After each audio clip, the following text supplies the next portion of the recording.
इस टूल का नाम ओनली टीआर है।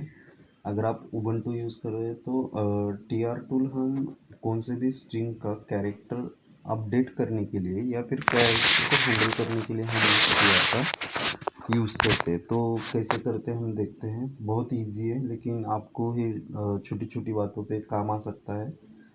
तो सपोज़ मेरे पास मैंने एक स्ट्रिंग पास कर दिया, मैंने प्रिंट करता हूँ सपोज़ सावित्रीबाई फुले पुणे यूनिवर्सिटी। मैंने ऐसे खाली एक स्ट्रिंग मैंने यहाँ पे प्रिंट किया।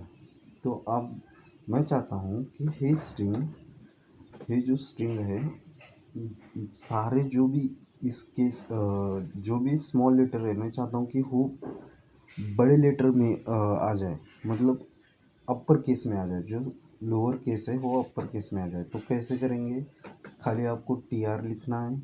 उसके बाद जितने भी स्मॉल केसेस है, स्मॉल केसेस के लिए आप क्या करेंगे, ए टू जेड लिखेंगे। उनको आपको करना है कैपिटल में। बस इतना ही करने के बाद आप देखोगे कि आपके यहाँ पे जो कुछ भी प्रिंट है वो सारे के सारे अपर केस में यहाँ पे प्रिंट होके आए। सिमिलरली मैं चाहता हूँ कि जितने भी केस है वो मेरे लोअर इसमें प्रिंट हो जाए। तो सिंपली आपको वही करना है। सिर्फ आपको याद रखना है, जो पहला पैरामीटर आप यहाँ पे दे रहे हैं, ये जो पहला पैरामीटर है, उसके बाद जो दूसरा पैरामीटर है उससे वो चेंजेस आप पर अप्लाई हो जाएंगे। तो ए टू जेड मैंने यहाँ पे कर दिया। ए टू जेड मतलब सारे सारे के सारे कैरेक्टर्स जितने भी कैपिटल है वो सारे के सारे स्मॉल हो जाए। तो आपने देखा होगा कि ये क्या हो रहा है, यहाँ पे सारे के सारे जो अपर केस में थे वो सारे के सारे लोअर केस में आ गए। लेकिन मैं चाहता हूँ, सपोज़ मैं चाहता हूँ कि मेरे इन केस में जहाँ पर भी मेरा स्पेस आ रहा है, जहाँ पर भी मेरा स्पेस आ रहा है वो हो डैश से रिप्लेस हो जाए।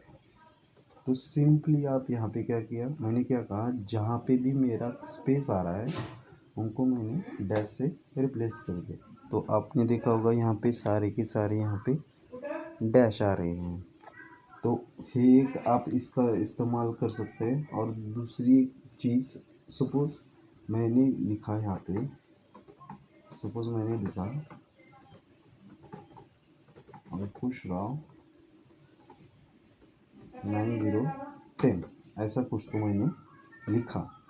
लेकिन मैं चाहता हूँ कि इसमें से 10 12 जो भी मेरे कैरेक्टर्स है, जो भी मेरे डिजिट है वो ना आए, सिर्फ अंकुश राव मेरे को रिटर्न मिले। तो सिंपली आप क्या करेंगे कि आपको यहाँ पे टी आर डैश डी और जितने भी मेरे डिजिट्स हैं, आपके डिजिट कहाँ से शुरू होते हैं, 0 to 9। तो मैंने यहाँ पे 9 ले लिया, सारे के सारे रिमूव हो गए।